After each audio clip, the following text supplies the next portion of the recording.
2 malam kemudian, tetua kedua secara pribadi memimpin sekelompok orang untuk membawa kotak besi besar itu ke kediaman San Feng, dengan para murid Buddha juga hadir. Untuk setiap 2 orang yang membaca novel roman, 1 orang telah mendaftarkan akun di derajat.net. San Feng dan yang lainnya telah lama menunggu di kediaman, dan segera memimpin Limuran dan yang lainnya untuk menyambut mereka. San Feng berkata, "Salam, paman kedua." Ia telah diadopsi sebagai putri angkat tetua tertua, dan statusnya sangat berbeda, sehingga gelar yang ia gunakan kepada para tetua lainnya juga telah berubah. Tetua kedua tersenyum dan mengangguk, lalu berkata, "Besok kita akan melakukan teknik transformasi pikiran jiwa. Sebelum kita melakukannya, Nona Feng perlu menjalin koneksi pikiran dengan burung Evil Thunder Peng, yang merupakan penyedianya. Ini akan memakan waktu sekitar 1 malam. Karena burung itu sudah mengenali tuannya, koneksi pikiran ini tidak akan bertahan lama, hanya beberapa jam. Jadi, kita akan memulai mantranya besok siang. Nona Feng harus bekerja keras malam ini." "Ya, aku tidak akan pernah berani bermalas-malasan." San Feng menyetujui dengan serius. Para kultivator abadi seringkali begadang semalaman, jadi tidak mengherankan jika mereka harus merapal mantra semalaman karena kebudewa akan teknik pengalihan pikiran. Limuran dan yang lainnya telah mengantisipasi hal ini. Tidak ada yang menunjukkan keterkejutan. "Demi keselamatan, aku akan berada di sini untuk melindungimu dan memastikan tidak ada yang salah," kata tetua kedua lagi. Kalimat ini membuat jantung Limuran dan yang lainnya berdebar kencang. San Feng buru-buru berkata, "Membangun hubungan pikiran dan tubuh hanyalah keterampilan sihir sederhana. Hanya butuh sedikit waktu lagi. Aku bisa menanganinya dengan tenang. Aku tidak berani merepotkan paman kedua untuk melindungimu semalaman." Burung Evil Thunder Peng ini telah memasang banyak batasan di tubuhnya. Dia tidak berdaya untuk melawan, dan mustahil baginya untuk melarikan diri. Tetua kedua tersenyum dan berkata, "Bukannya aku takut burung roh itu akan kabur, tapi karena tetua pertama sudah memberiku instruksi ini, aku tidak bisa menolak." Haha, sepertinya tetua pertama sangat menyayangi Nona Feng dan khawatir akan terjadi sesuatu yang salah saat ia merapal mantra, jadi ia secara khusus memintaku untuk tetap di sini demi melindunginya. Baca teks lengkap bab terbaru di sini. Master Xi, terima kasih atas bantuanmu. Teknik Budismu akan membantu Nona Feng merapal mantranya dengan lebih lancar. Kurung tutup. Ini hanya bantuan kecil. Aku akan melakukan yang terbaik. Sang Buddha tersenyum tipis. San Feng mencoba membujuknya beberapa kali lagi, tetapi tetua kedua bersikeras untuk tetap tinggal. Demi menghindari kecurigaan pihak lain, San Feng tidak berani mengatakan apapun lagi. Tetua kedua secara pribadi melepaskan Xiao Lei, tetapi tidak melepaskan rantai perak di tangan dan kakinya, dan menyerahkan Xiao Lei kepada San Feng. San Feng melirik Limuran diam-diam, hanya untuk melihatnya mengangguk kecil, memberi isyarat agar ia melanjutkan sesuai situasi. San Feng kemudian membawa Xiao Lei ke ruang tenang di aula dalam untuk mempersiapkan mantra, dan murid Buddha itu, yang juga perlu bertindak, mengikutinya. Tetua kedua memerintahkan para kultivator Feitian lainnya untuk mengepung seluruh gua, lalu ia sendiri mengambil alih komando di luar ruang tenang itu. Ia bahkan duduk bersila di kursi, memejamkan mata, bermeditasi, jelas berniat untuk tetap di sana sepanjang malam. Apa yang harus kita lakukan? Setelah menutup pintu batu ruang sunyi dan membuka pembatasnya, San Feng dengan cemas mengirimkan pesan suara kepada murid Buddha itu, "Ini berbeda dari rencana yang aku dan rekan Taois Li bahas. Tetua kedua sebenarnya ada di sini. Apa yang harus kita lakukan?" "Jangan khawatir," jawab murid Buddha itu melalui transmisi suara, "Biksu tua ini dan Tuan Li sudah membahas rencana kedua.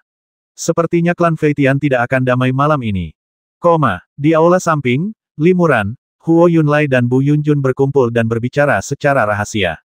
"Apakah kita benar-benar ingin melakukan ini?" Setelah mendengar kata-kata Limuran, wajah Huo Yunlai dan Bu Yunjun berubah. "Benar," kata Limuran lagi, "kalian berdua Taois hanya perlu mengikuti instruksiku dan menciptakan kekacauan di berbagai tempat di klan Feitian. Lalu, kalian bisa memanfaatkan kekacauan ini untuk meninggalkan klan Feitian.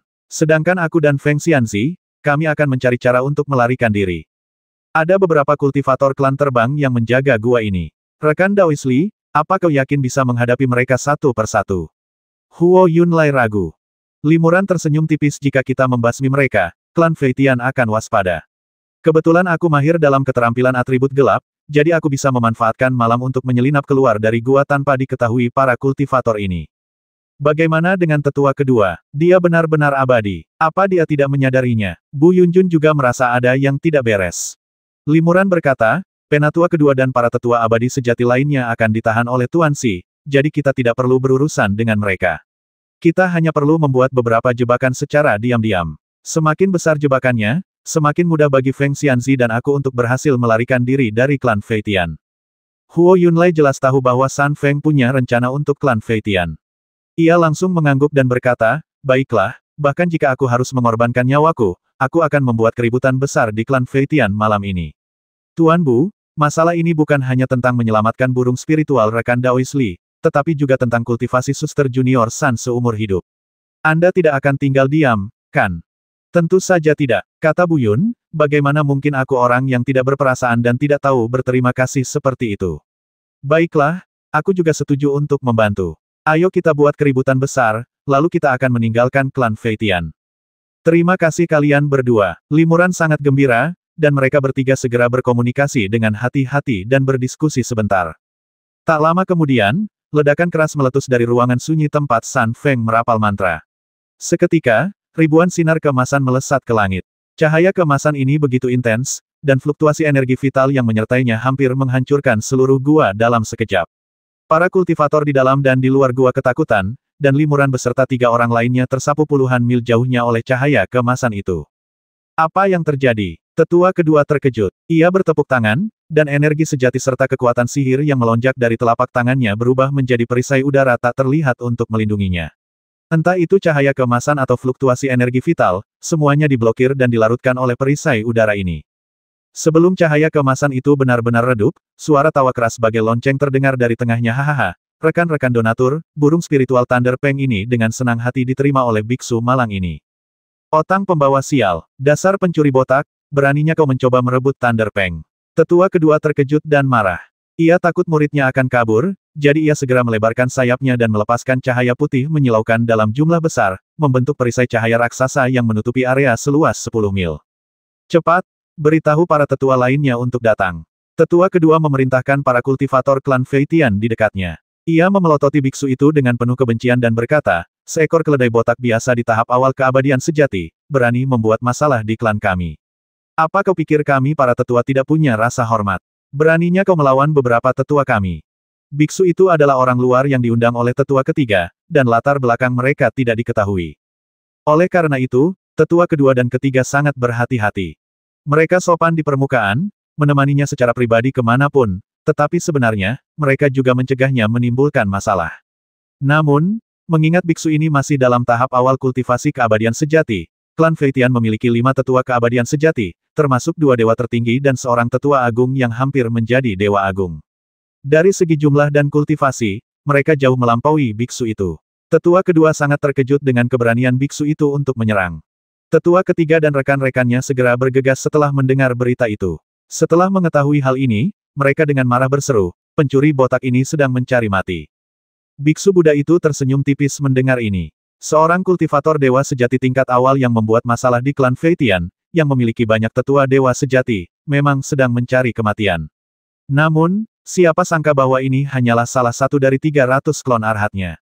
Bahkan jika klon arhat ini dihancurkan, itu bukan masalah besar. Lagi pula, klon arhat ini bukanlah kultivator dewa sejati tingkat awal biasa, jadi mungkin ada peluang baginya untuk melarikan diri.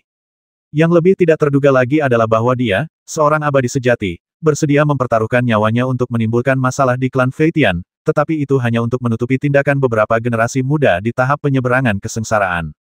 Sang murid Buddha, tubuh yang terlindungi cahaya keemasan, bertahan tanpa menyerang, menunggu kesempatan untuk melarikan diri.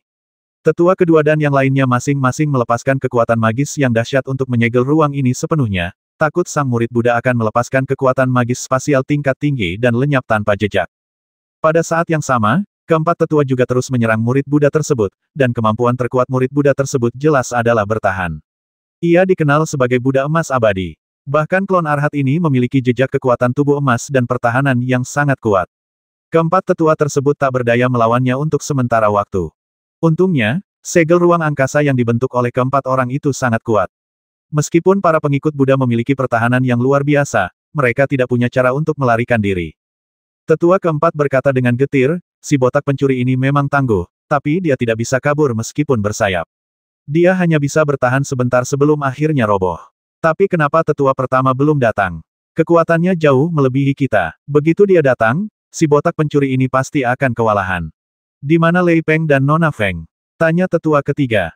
Aku belum melihatnya. Dia pasti telah ditundukkan oleh pencuri botak ini dan dimasukkan ke dalam harta karun di ruang portabelnya. Kata tetua kedua. Otang pembawa sial. Pencuri ini serakah sekali. Dia bahkan merelakan tubuh abadi yang susah payah dia olah demi mendapatkan Lei Peng. Hari ini, kita akan menghancurkan tubuh abadinya dan menghancurkan seluruh tubuh serta jiwanya, dan dia tidak akan bisa memasuki 6 reinkarnasi. Benar, selama kita tidak memberinya kesempatan bernapas dan terus menyerangnya, ketika dia kelelahan, dia secara alami akan menyerahkan Nona Feng dan Lei Peng. Ketika para tetua itu sedang bertarung dengan sengit, tiba-tiba api membubung tinggi ke langit di kejauhan, diikuti oleh suara keras. Ada apa lagi? Tetua ketiga mengerutkan kening. Sebelum para tetua lainnya sempat menjawab, dua api lagi menyambar dari jarak yang berbeda, dan suara keras terdengar hampir bersamaan. Tetua kedua berkata, pasti kaki tangan pencuri itu yang membuat masalah di suku kita untuk mengalihkan perhatian kita. Sampaikan perintahnya. Semua orang di suku harus mencari kaki tangannya. Tetua kelima, pergi dan lihat juga. Kelima tetua, yang berada di tahap awal keabadian sejati, setuju dan hendak terbang ketika sang murid Buddha, seolah merasakan kesempatan, tiba-tiba melepaskan semburan kekuatan magis, beralih dari bertahan menjadi menyerang. Ia berubah menjadi seberkas cahaya keemasan dan melesat ke angkasa, nyaris terlepas dari kepungan beberapa tetua. Melihat hal ini, kelima tetua buru-buru melanjutkan serangan mereka dengan mantra, meredam serangan sang murid Buddha. Si botak pencuri ini sungguh ulet. Tetua kedua mengerutkan kening. Sudahlah. Lagi pula dia tidak bisa bertahan lama, dan yang lebih muda juga tidak bisa banyak bicara. Kita fokus saja dulu menghadapi si botak pencuri itu. Api membumbung tinggi ke langit di mana-mana di suku Feitian. Tepat di luar aula leluhur yang tersembunyi di mana api berkobar, Limuran menggunakan teknik persembunyian malam untuk menyembunyikan tubuhnya dan datang ke sini, menunggu sesuatu. Sesaat kemudian, cahaya keemasan menyambar, menampakkan dua sosok, yaitu San Feng dan Xiao Lei. Akhirnya sampai juga. Limuran sangat gembira lalu memperlihatkan sosoknya. Guru, Xiao Lei berlari menghampiri Limuran dengan gembira ketika melihatnya, lalu menghambur ke dalam pelukannya. Limuran membelai lembut rambut panjang keemasan dan peraknya, penuh kasih sayang. Terima kasih Guru Si karena telah membantu kami. Waktu hampir habis, jadi kita harus bertindak cepat. Desak San Feng. Limuran mengangguk memang, sekarang bukan saatnya mengenang masa lalu. Biar aku gunakan sebagian kemampuanku untuk melindungi pikiran Xiao Lei, agar klan Feitian tidak memicu batasan di tubuhnya dan menyebabkan jiwanya runtuh. Setelah mengatakan ini, Limuran segera mengaktifkan teknik Tai King Jue dari teknik Yikihua Sanxing, melepaskan aliran mana murni dan kesadaran ilahi, yang kemudian memasuki tubuh Xiao Lei. Mana dan kesadaran ilahi ini akhirnya berubah menjadi kekuatan ilahi murni, yang dengan kuat melindungi pikiran Xiao Lei. Meskipun metode ini tidak dapat sepenuhnya menghilangkan batasan dalam tubuh Xiao Lei, metode ini dapat melindungi Xiao Lei untuk sementara. Xiao Lei, terlalu berbahaya di sini. Kau harus pergi ke Gua Langhuan untuk beristirahat. Perintah Limuran, lalu melambaikan lengan bajunya, dan seberkas cahaya memancar keluar dan menggelinding ke arah Xiao Lei. Xiao Lei mengangguk setuju, lalu tersapu ke lengan baju Limuran oleh cahaya merah muda dan menghilang. Apa yang dicari Peri Feng di aula leluhur yang bobrok ini? Tanya Limuran, menunjuk ke aula batu kuno di bawah cahaya api di belakangnya. San Feng mengangguk dan berkata dengan gembira, benar. Awalnya, ada beberapa kultivator klan Feitian yang menjaga tempat ini. Akan sulit bagiku untuk mengambil barang itu tanpa memberitahu klan Feitian, jadi aku membutuhkan bantuan rekan Daoisli. Sekarang setelah rekan Daoisli dan Master Si telah menyebabkan keributan di klan Feitian, sebagian besar kultivator di sini telah dipindahkan ke tempat lain. Tidak ada yang menjaga tempat ini, yang membuat kita berdua lebih mudah bertindak. Tidak ada waktu lagi, ayo masuk sekarang. Limuran telah melepaskan indera spiritualnya dan memastikan tidak ada biksu klan terbang yang menjaga aula leluhur ini, jadi dia langsung terbang masuk bersama San Feng. Aula leluhur ini kemungkinan besar terbengkalai. Di dalamnya, banyak benda-benda lain dan mineral kayu abadi tingkat rendah bertumpuk secara acak dan bercampur aduk. Banyak kotak masih tertutup debu tebal, jelas sudah lama tidak digunakan. Puing-puing di sini tidak bernilai tinggi, karena meskipun api akan menjalar ke sini, tidak ada pendeta klan terbang yang datang ke sini secara khusus untuk memadamkan api dan membersihkan puing-puing. San Feng hanya melirik barang-barang lain itu, lalu segera berlari ke salah satu peti harta karun, menjentikkan jarinya, dan membuka peti harta karun itu. Setelah peti harta karun dibuka, tercium bau apek. Limuran memeriksa dengan saksama dan menemukan bahwa peti harta karun itu penuh dengan manik-manik batu kusam. Dan si Limuran tercengang. Ini adalah pil limbah yang terbentuk setelah ramuan halus itu dibiarkan terlalu lama dan khasiat obatnya hilang. Karena pil limbah ini tampak seperti batu, mereka juga disebut dansi. Aneh, dan si semacam ini seharusnya sudah lama dibuang dan dimusnahkan, mengapa masih disimpan di sini? Limuran bingung, tetapi kemudian ia berpikir, ini adalah aula leluhur tua klan Feitian, dan sebagian besar benda yang ditempatkan di sini adalah benda-benda peninggalan zaman kuno. Meskipun tidak lagi berharga, bagaimanapun juga, benda-benda itu adalah peninggalan leluhur, dan memiliki makna peringatan bagi klan Feitian, jadi benda-benda itu disimpan di aula leluhur, tetapi tidak ada yang memperhatikannya selama bertahun-tahun. Ketemu, San Feng bersorak gembira. Ia mengeluarkan sebuah batu pil dari antara tumpukan batu pil, memegangnya, dan sangat gembira. Feng Xianzi sebenarnya mencari batu dan Li Muran terkejut. Kenapa? Batu dan ini ada di mana-mana dan sama sekali tidak berharga. Kenapa Feng Xianzi mau mengambil risiko ini dan datang jauh-jauh ke klan Feitian untuk mencarinya? Ini bukan batu ramuan biasa. San Feng tersenyum tipis bagiku, ramuan ini lebih penting daripada harta abadi lainnya. Li Muran semakin bingung. Ia telah mengamati batu pil itu berulang kali, tetapi tidak menemukan sesuatu yang istimewa. Itu hanyalah batu pil biasa, tercampur dengan batu pil lainnya. Bahkan jika batu itu diletakkan di depan Li Muran, ia pasti tidak akan bisa mengenalinya. Kita sudah mendapatkannya, ayo pergi. San Feng menyimpan batu ramuan itu dan hendak segera pergi. Tiba-tiba, sesosok bayangan putih melintas dan berubah menjadi seorang lelaki tua berjanggut putih.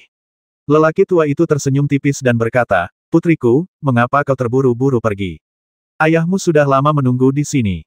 Tetua Agung. Wajah Li Muran berubah. Tetua Agung dengan tingkat kultivasi tertinggi di klan Feitian ini ternyata sedang menyergap di aula leluhur yang tersembunyi ini, yang digunakan untuk menyimpan sampah dan berbagai barang. Dia jelas sedang menunggu kemunculan San Feng dan Li Muran. Mungkinkah di mata Tetua Agung, dansi yang ingin dibawa pergi San Feng lebih penting daripada burung spiritual Thunder Peng? Mungkinkah dia mengabaikan gangguan para murid Buddha di klan Feitian dan malah mengincar seorang junior? Pikiran Li Muran berkecamuk sejenak, memikirkan tindakan balasan. Semuanya berjalan sesuai rencananya. Awalnya, ia dan San Feng akan memanfaatkan kekacauan ini untuk melarikan diri dari klan Feitian setelah mereka ditangkap. Namun, selalu ada celah. Satu-satunya faktor yang memengaruhi adalah kemunculan tiba-tiba Tetua Agung. Faktor ini cukup untuk menggagalkan seluruh rencana. Ekspresi San Feng juga berubah drastis. Ia segera menenangkan diri seperti Li Muran, dan memasang ekspresi seolah-olah telah bertemu seorang penyelamat. Ayah angkat, akhirnya kau di sini. Biksu jahat itu telah mengambil burung spiritual Thunder Peng. Hanya dengan bantuan beberapa tetua, aku berhasil melarikan diri dan berlindung di tempat terpencil ini. Biksu jahat itu sangat kuat, dan para tetua mungkin takkan mampu mengalahkannya.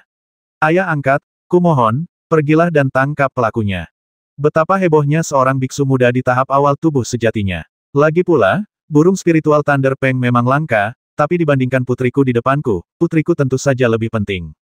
Tetua Agung menggelengkan kepala dan berkata sambil tersenyum, "Putriku, apa yang baru saja kau ambil? Kelihatannya seperti batu dan, kan?" Benar sekali. San Feng mengeluarkan batu eliksir itu dan memberikannya kepada Tetua Agung. Putriku hanya bermain-main sebentar dan tahu seharusnya dia tidak menyentuh benda-benda tua ini tanpa izin. Maafkan aku, ayah. Tetua Agung mendengus dingin dan melambaikan tangannya. Angin kencang bertiup dan langsung menghancurkan batu pil itu. Jangan coba-coba membodohiku. Yang baru saja kau ambil sama sekali bukan batu dan ini. Tetua Agung berkata dengan dingin, berikan padaku. Kalau tidak, aku akan langsung membasmi rekanmu. Ya, San Feng setuju dan mengeluarkan batu eliksir dari tangannya.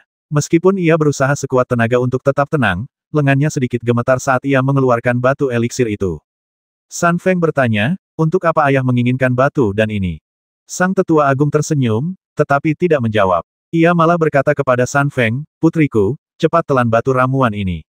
Li Muran tercengang. Meskipun batu eliksir itu tidak beracun dan menelannya tidak akan berpengaruh, batu itu tidak akan membahayakan seorang kultivator. Mengapa Tetua Agung meminta San Feng melakukan ini? Yang lebih membingungkan Li Muran adalah San Feng meletakkan batu ramuan itu di depannya, tetapi ragu-ragu dan tidak berani menelannya. Biar ku telan. Li Muran tak kuasa menahan diri untuk berkata. Menurutnya, sekalipun batu eliksir itu mengandung racun mematikan, ia tak akan takut. Diam, teriak Tetua Agung dengan marah, bagaimana mungkin harta karun sebesar itu dimiliki pemuda sepertimu? Putriku, cepat telan pil ini dan jangan paksa aku bertindak. San Feng ragu sejenak, lalu mendesah pelan, mendongak ke arah Tetua Agung, dan bertanya, apakah ayah sudah mengetahui sesuatu? Sang Tetua Agung mencibir, apa yang seharusnya aku ketahui, aku akan mengetahuinya secara alami. San Feng bertanya lagi kapan ayahmu mengetahui identitas putrimu. Tetua Agung tertawa terbahak-bahak. Ordo Terbang. Ordo Terbang yang kau bawa menunjukkan identitasmu. Kau hanya tahu bahwa Ordo Terbang adalah tanda dari Tetua Abadi Emas, tetapi kau mungkin tidak tahu bahwa setiap Ordo Terbang itu unik dan berbeda dari Ordo Terbang lainnya. Jadi, dari Ordo Terbangmu, aku tahu bahwa kau adalah tubuh Danling dari leluhur Phoenix. Tubuh Danling. Sun Feng terkejut bagaimana kau tahu begitu banyak. Siapapun yang tahu ini seharusnya sudah lama mati. Haha, Sang Tetua Agung tak kuasa menahan tawa penuh kemenangan.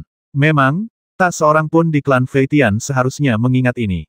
Tapi kau sial. Saat itu, leluhur Feng mengorbankan nyawanya untuk memurnikan ramuan itu, dan mereka yang mengetahuinya telah musnah. Tapi satu orang selamat, seorang alkemis muda yang bekerja bersama leluhur Feng. Dan alkemis itu adalah leluhurku. Leluhur kami mewariskan kisah ini dari generasi ke generasi, dan akhirnya, di generasiku, Danling muncul. Wajah Sun Feng memucat mendengar ini, dan dia bergumam, jadi kau tahu segalanya. Pantas saja balai leluhur ini tidak dijaga. Ternyata kau sudah memasang jebakan, menungguku datang. Semakin limuran mendengarkan, semakin bingung ia. Ia tak kuasa menahan diri untuk bertanya, apa yang sebenarnya terjadi? Apa itu Danling dan leluhur? Sun Feng menghela napas dalam-dalam, lalu tersenyum tipis dan berkata kepada Tetua Agung, aku ingin tahu apakah Tetua Agung tertarik mendengar cerita tentang jasad Danling. Tetua Agung tersenyum dan berkata, aku hanya mendengar sebagian kecil dari apa yang dikatakan leluhur kita tentang masalah ini, tetapi aku tidak begitu memahami keseluruhan ceritanya. Aku cukup tertarik untuk mendengarnya. Lagi pula, kau dan rekan-rekanmu tidak bisa melarikan diri, dan generasi demi generasiku telah menunggu kembalinya Danling selama puluhan ribu tahun. Apa salahnya menundanya sedikit lebih lama? Terima kasih. Sun Feng mengangguk dan berkata kepada Limuran, rekan Taois Li, beginilah kejadiannya. Nama saya Sun Feng, tetapi seharusnya Dan Feng, yang berarti roh Phoenix. Bertahun-tahun yang lalu, ada seorang dewa emas Phoenix di klan Feitian yang terobsesi dengan pemurnian ramuan sepanjang hidupnya. Suatu hari, Feng Jinxian secara tidak sengaja memperoleh sebuah pil abadi kuno. Pil itu sudah setengah jadi, dengan khasiat obatnya yang tersisa kurang dari 10%. Namun, Feng Jinxian menemukan bahwa pil itu berkualitas sangat tinggi dan kemungkinan besar adalah pil abadi surgawi yang legendaris. Pil abadi. Li Muran terkejut. Apakah itu ramuan yang konon hanya bisa dibuat oleh para ahli kultivasi surgawi dengan kekuatan supernatural yang luar biasa? Benar sekali. Lanjut Sun Feng, setelah Feng Jinxian mendapatkan ramuan ini, ia merenungkan siang dan malam, berusaha memulihkan khasiat obat dari ramuan kuno ini. Sekalipun ia hanya bisa memulihkan 50%-nya, ramuan ini berpotensi meningkatkan kultivasinya secara signifikan, bahkan memungkinkannya mencapai alam abadi. Setelah itu, Feng Jinxian mengabdikan seluruh hidupnya untuk mempelajari seni alkimia kuno dengan tekun, menggunakan ramuan dan herba yang tak terhitung jumlahnya untuk memulihkan khasiat obat ramuan kuno tersebut, tetapi hasilnya sangat minim. Saya tidak perlu menjelaskan secara rinci berapa banyak usaha yang telah ia curahkan. Bagaimanapun, selama puluhan ribu tahun itu, Feng Jinxian terobsesi dengan ramuan kuno ini, dan itulah satu-satunya harta karunnya. Setelah 10.000 tahun dibudidayakan, khasiat obat ramuan kuno tersebut akhirnya sedikit pulih, tetapi masih jauh dari cukup. Feng Jinxian, setelah merenungkannya, percaya bahwa satu-satunya cara untuk memulihkan vitalitas dan spiritualitas ramuan kuno tersebut adalah dengan menyerap beberapa metode alkimia yang tidak lazim dan mengorbankan nyawa makhluk hidup. Mendengar ini, Li Muran hanya bisa mengerutkan kening. Dunia kultivasi abadi menawarkan teknik yang tak terhitung jumlahnya, dan membasmi banyak nyawa untuk memurnikan ramuan bukanlah hal yang mengejutkan. Dulu di alam bawah 5 benua, para kultivator ibel membantai jutaan penduduk kota Liangzhou untuk memurnikan pil roda darah. Tentu saja, para kultivator abadi juga akan mengadopsi praktik serupa. Namun, Li Muran tidak setuju. Hampir semua pemimpin sekte ibel yang melakukan kejahatan keji seperti itu menemui ajalnya di tangannya. Sun Feng melanjutkan, Feng Jinxian terobsesi dengan ramuan kuno itu. Untuk mendapatkannya kembali, ia telah berubah menjadi ibel, membantai hampir 1 juta orang dalam usahanya untuk memurnikannya. Li Muran menggelengkan kepalanya membasmi jutaan nyawa hanya untuk mendapatkan pil, saya tidak setuju. Sun Feng tersenyum pahit dan berkata, saat itu, Feng Jinxian sudah gila. Awalnya, dia hanya membasmi monster, lalu dia mulai membasmi manusia, dan kemudian bahkan para kultivatornya sendiri. Pada akhirnya, dia bahkan basmi diri. Bahkan basmi diri. Li Muran terkejut dan samar-samar menebak sesuatu. Benarkah? Sang Tetua Agung menggelengkan kepalanya dan berkata, alasan basmi dirinya mungkin tidak sesederhana itu. Sun Feng mengangguk. Tetua Agung memang tahu banyak. Justru karena Feng Jinxian melakukan begitu banyak dosa pembasmian, ia memiliki banyak musuh dan menimbulkan ketidakpuasan dari para Jinxian lainnya, yang menganggapnya sebagai musuh publik.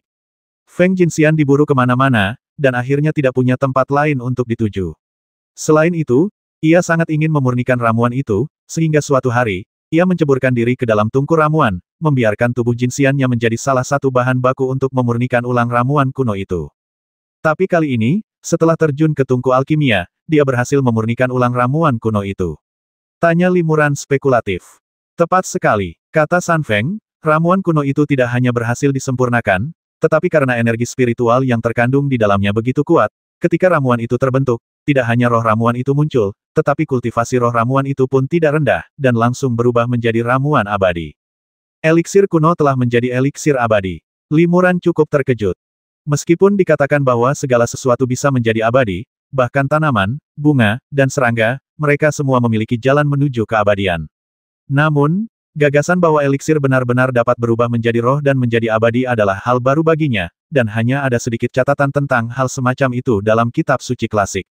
Sebaliknya, contoh-contoh berbagai instrumen magis yang menjadi roh dan akhirnya mencapai keabadian bukanlah hal yang jarang. San Feng berkata, meskipun Dansian Immortal telah mencapai pencerahan, ia sudah berada dalam situasi yang sulit. Dikejar oleh musuh-musuh yang kuat, Dansian Immortal hanya bisa membubarkan tubuh spiritualnya dan melarikan diri ke 6 alam reinkarnasi. Setelah kematian Dansian, eliksir kuno kehilangan semua kekuatan spiritualnya dan berubah menjadi batu eliksir biasa. Sebelum kematiannya, Dansian sengaja mencampur tubuh eliksir kuno dengan batu eliksir lain, sehingga mustahil untuk membedakannya. Bertahun-tahun berlalu, dan sang abadi pil terlahir kembali 10 kali, tetapi ia tak pernah berhasil mencapai alam abadi. Hingga kehidupan ini, ia akhirnya naik ke alam abadi. Maka, ia mencoba segala cara untuk menemukan tubuh pil kunonya. Karena jika ia bisa menyatu dengan tubuh itu, kultivasinya akan meningkat pesat dan ia akan mendapatkan kembali tubuh abadinya. Limuran mengerti segalanya setelah mendengar ini jadi, Peri Feng adalah reinkarnasi dari sang alkimia abadi. Benar sekali, San Feng mengakui. Kelahiran Dansian berkaitan erat dengan dedikasi Feng Jinxian terhadap Tungku Dan. Karena itu, aku mewarisi sedikit darah Fei Tian di tubuhku, menjadikanku setengah Fei Tian. Dan batu Dan di tanganku ini adalah Dan kuno itu sendiri. Begitu, Li Muran mengangguk. Jadi, Tetua Agung memaksamu menelan batu pil agar kau bisa menyatu dengan tubuh aslimu dan mengembalikan wujud asli pil kuno itu. Lalu, beliau akan memusnahkan kecerdasan spiritualmu agar beliau bisa memiliki pil abadi kuno dengan kualitas yang sangat tinggi. Pil abadi ini begitu luar biasa sehingga pasti akan sangat meningkatkan kultivasi Tetua Agung dan segera mencapai status Dewa Abadi Agung. Lebih dari seorang Dewa Agung. Sang Tetua Agung tertawa terbahak-bahak. Sungguh luar biasa asal-usul pil Dewa Surgawi ini. Meskipun hanya bisa memulihkan 30%, itu sudah cukup untuk membuatku naik ke alam Dewa Emas dalam sekali jalan. Klan kita telah menurun sejak pemberontakan Ibel Surgawi, dan tak seorang pun mampu naik ke alam Dewa Emas selama bertahun-tahun. Aku akan menjadi Dewa Emas pertama klan kita setelah bencana ini. Setelah Tetua Agung tertawa terbahak-bahak, ia berkata kepada San Feng dengan dingin, ceritamu sudah selesai, dan aku sangat puas. Sekarang, maukah kau menelan pil kuno itu sendiri, atau biarkan aku yang melakukannya? San Feng mengabaikan Tetua Agung. Ia tersenyum getir dan berkata kepada Limuran, rekan Taois Li, daripada ditelan oleh orang tua ini, aku lebih suka membiarkanmu mendapatkan manfaatnya. Setelah aku menyatu dengan tubuh asliku, tolong segera telan tubuh asliku dan sempurnakan. Jangan biarkan orang tua ini mendapatkan keuntungan apapun. Li Muran terkejut. Kata-kata San Feng hanya ingin merenggut nyawanya. Benar saja, wajah Tetua Agung menjadi pucat saat mendengar ini, dan dia berkata dengan muram kalau begitu, aku akan membasmi bocah ini terlebih dahulu. Sang Tetua Agung mencengkeram dengan satu tangan, dan 5 aliran energi sejati melonjak keluar dari kelima ujung jarinya, berubah menjadi 5 cahaya putih bagaikan pedang, menusuk Limuran secara langsung. Pikiran Limuran bergerak, dan tubuhnya langsung diselimuti lapisan cahaya hantu. Ia ingin menggunakan sihir ruang angkasa untuk melarikan diri seketika, tetapi ia mendapati bahwa 5 cahaya putih yang dipancarkan oleh tetua, yang lingkaran cahayanya berubah menjadi perisai cahaya tak terlihat, menyegel kekosongan di dekatnya dengan kuat, membuatnya mustahil baginya untuk melarikan diri. Limuran buru-buru mengerahkan seluruh kekuatannya untuk melawan kelima cahaya putih itu. Kulitnya berubah menjadi emas dan giok. Dalam sekejap, ia mengerahkan kekuatan sihir dan tubuh fisiknya secara maksimal. Dalam sekejap mata, lapisan segel sihir tanpa nama melindungi Limuran, dan pakaian jimat di tubuhnya juga diaktifkan, memancarkan lapisan cahaya peri pelindung yang dibentuk oleh rune peri yang tak terhitung jumlahnya. Puff puff puff. Dengan beberapa suara pelan, lapisan cahaya peri rune dengan mudah ditembus oleh cahaya putih seolah-olah kertas, dan pakaian rune di tubuh Limuran langsung berubah menjadi abu. Segera setelah itu, lengan dan kaki Limuran tertusuk cahaya putih, meninggalkan 4 lubang berdarah seukuran ibu jari. Hanya cahaya putih yang mengenai dada vitalnya yang dihalangi oleh Fuxiando. Fuxiando terbuat dari sisik naga angin es. Setelah terkena cahaya putih, secara alami ia membentuk lapisan tipis es transparan. Meskipun lapisan es ini tipis, ia menghalangi cahaya putih. Meskipun tubuh fisik Limuran luar biasa, ia tidak mampu menghalangi keempat cahaya putih lainnya. Lubang-lubang yang ditinggalkan cahaya putih itu tidak berdarah, melainkan mengeluarkan bau terbakar. Yang lebih mengerikan lagi, cahaya putih itu tidak menembus dan terbang keluar, melainkan tetap berada di dalam lubang, kekuatannya tidak habis. Di bawah pengaruh cahaya putih, keempat lubang itu tidak hanya tidak sembuh, tetapi terus membesar. Limuran berusaha sekuat tenaga menggunakan kekuatan sihirnya untuk melindungi tubuhnya, tetapi itu hanya memperlambat pembesaran luka. Ini karena Limuran telah mencapai kesuksesan dalam kultivasi fisik. Jika dia seorang kultivator biasa di tahap penyeberangan kesengsaraan, seluruh tubuhnya akan meleleh dalam cahaya putih, dan bahkan jiwanya pun tak akan bisa lepas. Beginilah perbedaan alam. Limuran ngeri. Tetua ini sudah dekat dengan alam Dewa Agung, satu alam yang jauh lebih tinggi darinya. Terlebih lagi, alam ini adalah perbedaan antara makhluk abadi dan manusia biasa. Perbedaan kekuatannya sungguh tak tertandingi. Beberapa cahaya putih yang ditembakkan tetua itu hampir cukup untuk membasmi Limuran. Tiba-tiba, gelombang vitalitas mengalir deras ke seluruh tubuh Limuran. Diberi nutrisi oleh vitalitas ini, luka-luka Limuran sembuh dengan cepat, dan kekuatan cahaya putih berangsur-angsur menghilang. Dalam sekejap, keempat lubang di tubuh Limuran menghilang, kembali ke keadaan semula. Hanya jubah jimatnya yang hancur, dan tidak dapat dipulihkan. Sang tetua agung sedikit terkejut ketika melihat Limuran tidak hanya pulih dengan cepat dari luka-lukanya, tetapi juga menghalangi seberkas cahaya putih. Hah, kau punya senjata sihir pelindung yang luar biasa. Sepertinya hasil panenku hari ini lebih dari sekadar ramuan kuno. Setelah berkata demikian, sang tetua agung kembali mengulurkan kelima jarinya, siap menggunakan kekuatan sihirnya yang kedua pada Limuran. Berhenti. Sebuah teriakan keras terdengar dari kejauhan. Sebelum suara itu mencapai semua orang, seberkas cahaya keemasan jatuh dari langit dan mendarat di antara tetua agung dan Limuran. Cahaya itu adalah murid Buddha tersebut. Namun segera setelah itu, beberapa cahaya putih lagi melesat melintasi langit malam dan terbang di atas mereka. Mereka adalah tetua kedua dan 4 tetua lainnya dari klan Feitian. Tetua kedua dan yang lainnya juga terkejut melihat tetua pertama dan San Feng di sana. Namun, tetua pertama enggan menjelaskan lebih lanjut. Ia hanya melambaikan tangan dan menginstruksikan para tetua di belakangnya, habisi biksu dan anak itu, tapi jangan ganggu Nona Feng. Ya, tetua kedua dan yang lainnya setuju dan segera bertindak. Kepingan cahaya putih saling bertautan dan menyelimuti udara. Dalam sekejap mata, sebuah perisai cahaya raksasa seperti sangkar terbentuk, menyelimuti area dalam radius 160 km. Musuh-musuh kuat klan Feitian tiba, dan Limuran sangat cemas. Ia mengirim pesan suara kepada murid Budanya dan bertanya, Guru Si, bisakah kita maju? Biksu Buddha itu menggelengkan kepalanya, ekspresinya serius. Kalau cuma 1 atau 2 dewa sejati, klon Arhat Biksu tua ini sudah cukup untuk menghadapi mereka. Namun, pihak lawan punya 5 dewa sejati. Aku tak mungkin menang melawan 5 dewa sejati sendirian. Meskipun teman muda Li sangat kuat, dia belum mencapai level dewa sejati. Yang dimaksud murid Buddha itu adalah perbedaan antara makhluk abadi dan manusia fana terlalu besar. Meskipun Limuran dan San Feng juga ada di sini, mereka berdua berada di tahap penyeberangan kesengsaraan dan dapat diabaikan dalam pertempuran di tingkat keabadian sejati. Apakah aku akan mati hari ini? Gumam Limuran dengan hati yang mencelos. Tidak, masih ada secercah harapan. Suara Zhao Wuming tiba-tiba muncul di benak Limuran. Senior Wuming, apakah kamu punya ide? Limuran sangat gembira. Zhao Wuming berkata, lonceng Tai Huang, salah satu dari 10 artefak dewa, dikendalikan oleh murid Buddha. Kekuatan hukum yang terkandung dalam lonceng Tai Huang digunakan untuk menstabilkan penghalang dalam hal kemampuan bertahannya. Lonceng ini bisa dikatakan yang terbaik di antara 10 artefak dewa. Dan keterampilan murid Buddha juga lebih baik dalam bertahan daripada menyerang. Jika lonceng Kaisar Agung ada di sini, bahkan seorang dewa surgawi pun tak akan mampu menembus pertahanannya. Dan selama klon situ ini bisa melepaskan sedikit kekuatan suci untuk membentuk segel Kaisar Agung, bahkan mereka yang belum mencapai tahap Dewa Emas pun tak akan mampu menembusnya. Limuran tersentuh ketika mendengar ini, dan buru-buru menyampaikan kata-kata Zhao Wuming kepada muridnya. Murid Buddha itu mendesah, aku sudah memikirkan ini, Tapi sayangnya, kekuatan klonku pas-pasan. Meskipun klonku memegang lonceng Dong Huang, harta karun peri yang dimodelkan seperti lonceng Tai Huang, klon itu tidak akan bertahan lama jika diserang oleh 5 dewa sejati. Lagi pula, salah satu dari kelimanya hampir menjadi dewa agung. Aku khawatir dia hanya bisa bertahan paling lama 3 jam. Aku hanya berharap dalam 3 jam ini, para dewa lainnya dari 13 dewa kiamat bisa tiba tepat waktu.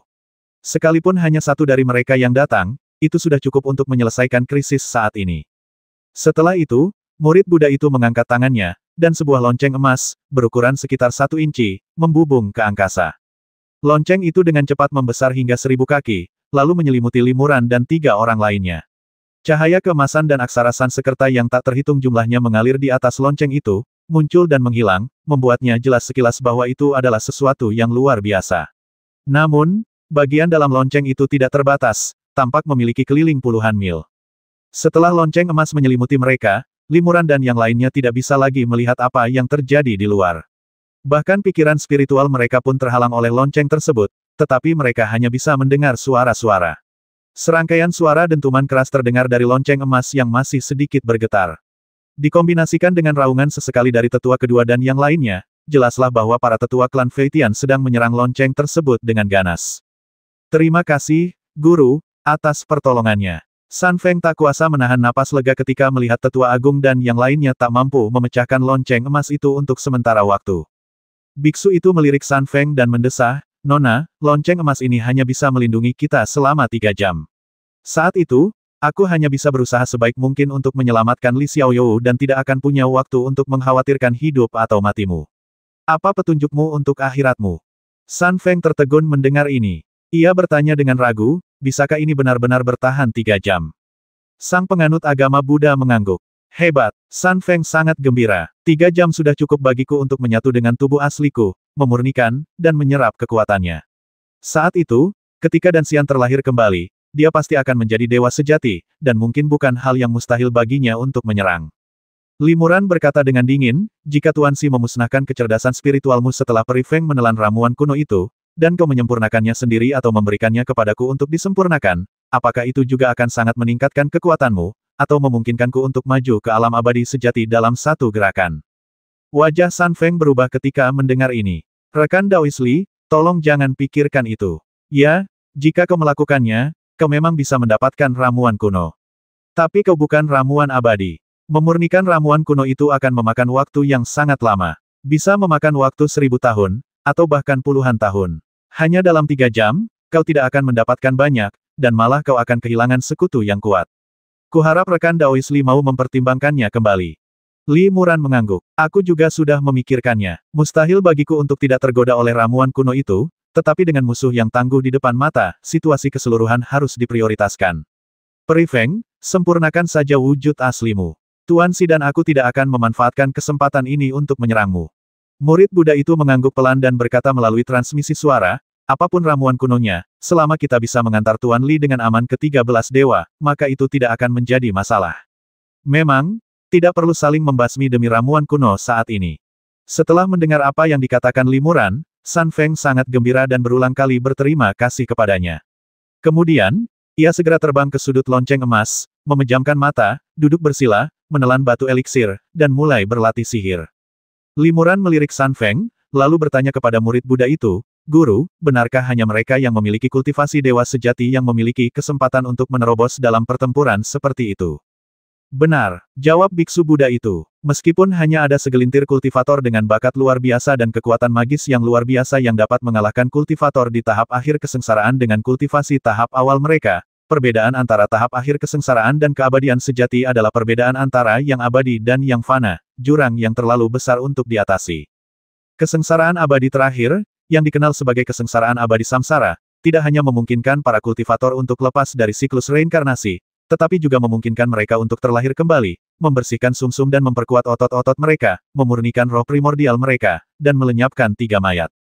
Semua puing dalam tubuh yang tidak mendukung kultivasi akan menjadi abu dalam kesengsaraan abadi terakhir ini. Yang lebih penting, begitu Anda mencapai tahap keabadian sejati, kemampuan Anda untuk merasakan hukum langit dan bumi akan meningkat pesat. Di hadapan hukum langit, seorang kultivator di tahap akhir kesengsaraan tetaplah manusia biasa, sementara seorang kultivator di tahap awal kesengsaraan adalah seorang abadi. Kekuatan hukum yang dapat dirasakan oleh seorang abadi sama sekali berbeda dengan yang dirasakan oleh seorang manusia biasa.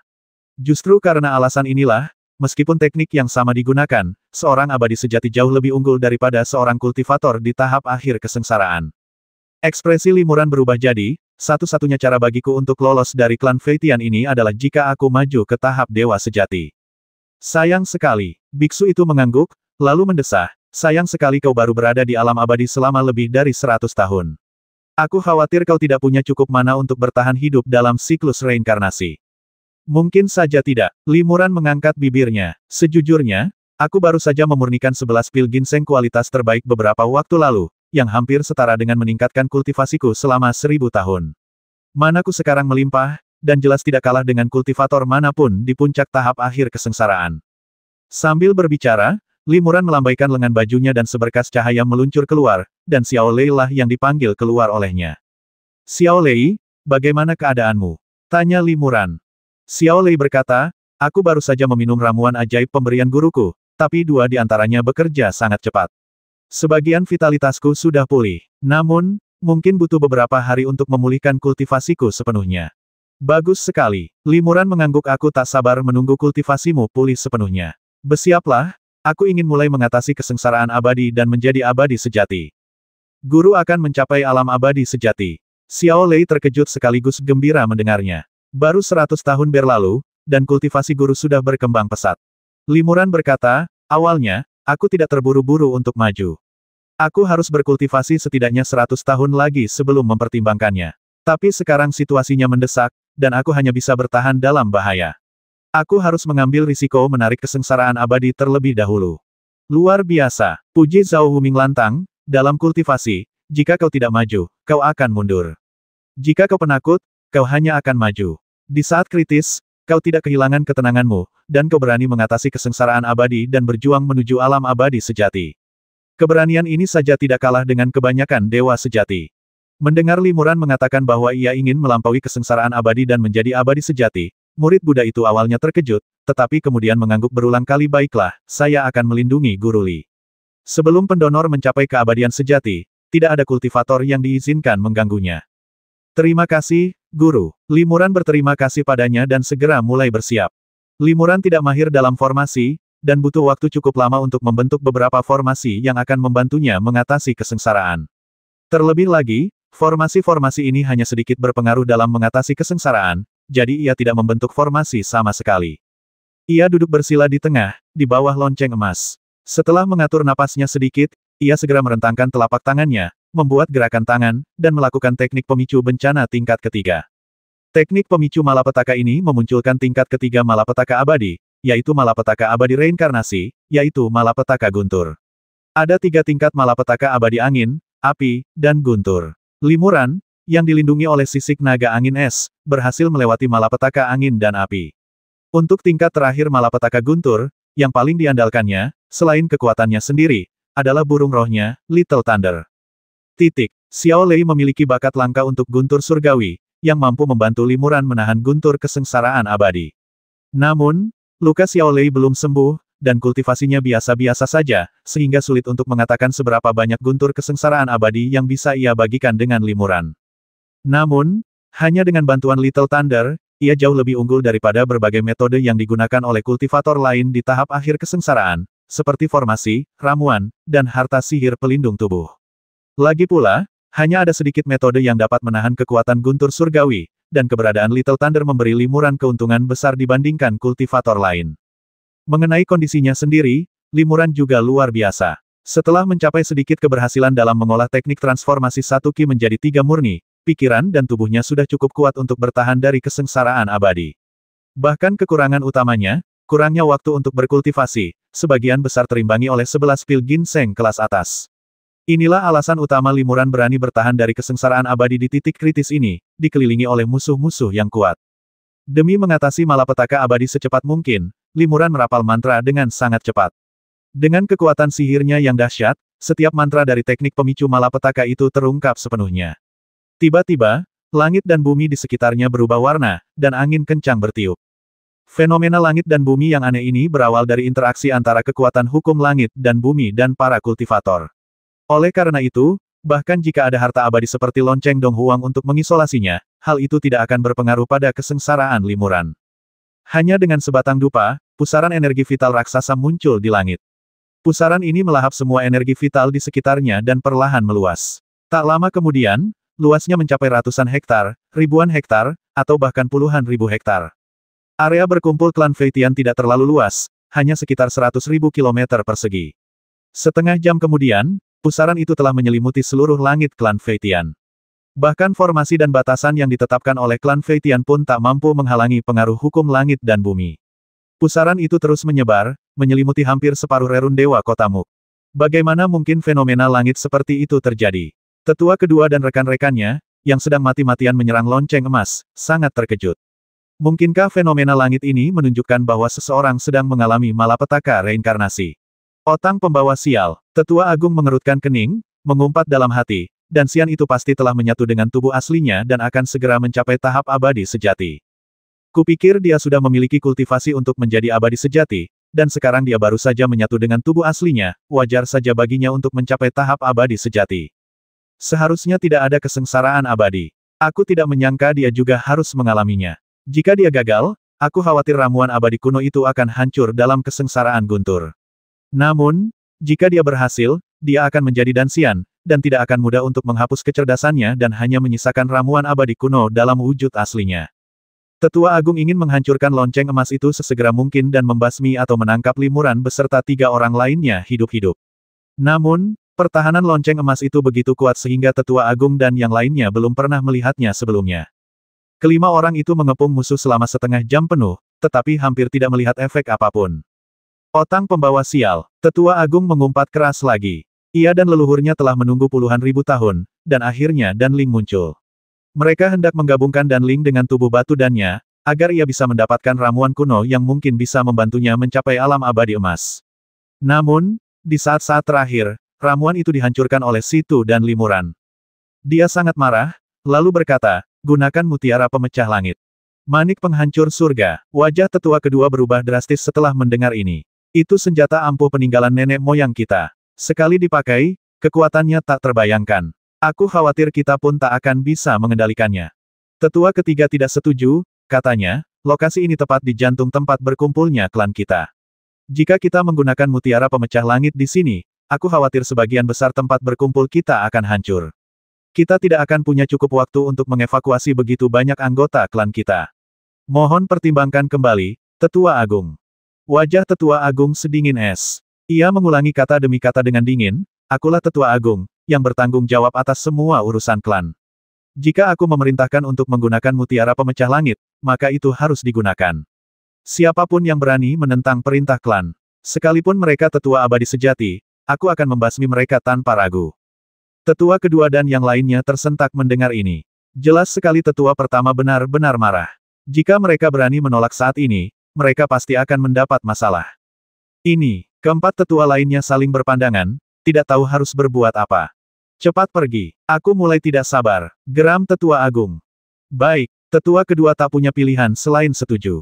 Ia berkata kepada para tetua lainnya, kakak ketiga, kau dan tetua pertama akan tinggal di sini. Kakak keempat dan kakak kelima, kalian berdua cepat pergi dan suruh anggota suku di sekitar sini. Mutiara pemecah langit disembunyikan di daerah terlarang suku kita. Aku akan segera kembali.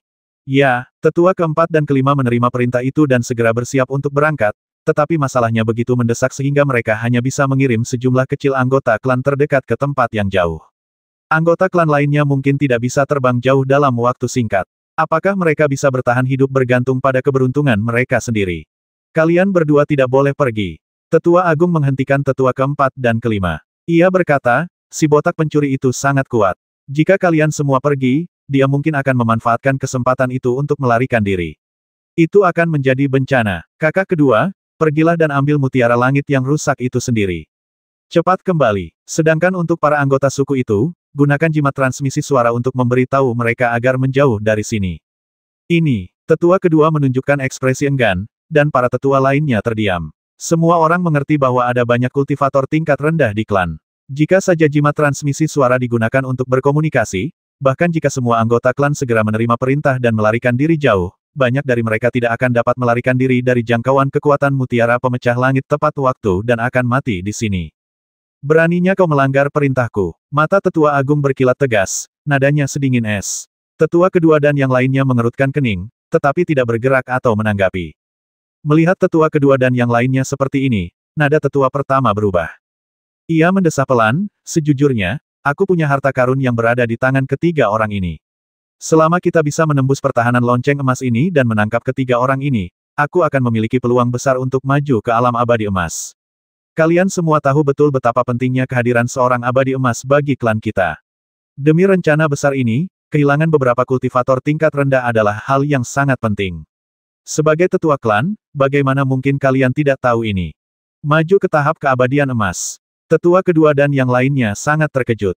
Tetua kedua bergumam, kalau begitu, mungkin kita harus berpikir jangka panjang. Tetua pertama, aku akan pergi dan mendapatkan mutiara pemecah langit. Dengan itu, tetua kedua berubah menjadi seberkas cahaya putih, membubung ke angkasa dan dengan cepat menghilang di langit malam. Sementara itu, tetua ketiga dan yang lainnya buru-buru mengaktifkan jimat transmisi suara mereka, memerintahkan semua anggota klan untuk meninggalkan aula leluhur lama 10.000 mil jauhnya dalam waktu setengah jam.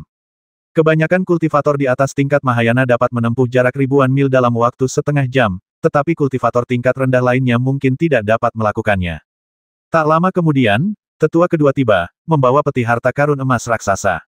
Peti itu panjangnya 3 meter, permukaannya dipenuhi berbagai rune penyegel. Lebih lanjut, segel-segel ini hanya milik klan Feitian, dan hanya beberapa tetua yang tahu cara membukanya. Tetua kedua berkata, manik pemecah langit sangat istimewa dan tidak bisa disimpan di tempat penyimpanan dengan mantra penyusut. Oleh karena itu, manik ini ditempatkan di peti harta karun tersegel khusus ini. Begitu peti harta karun dibuka, manik pemecah langit akan aktif secara otomatis. Tunggu apa lagi? Kita akan segera membuka segel di peti harta karun itu, kata tetua dengan cemas. Tunggu sebentar. Tetua kedua berkata dengan tergesa-gesa, saya ingin meminta tetua pertama untuk memberi kita sedikit waktu lagi agar para anggota suku itu bisa melarikan diri lebih jauh.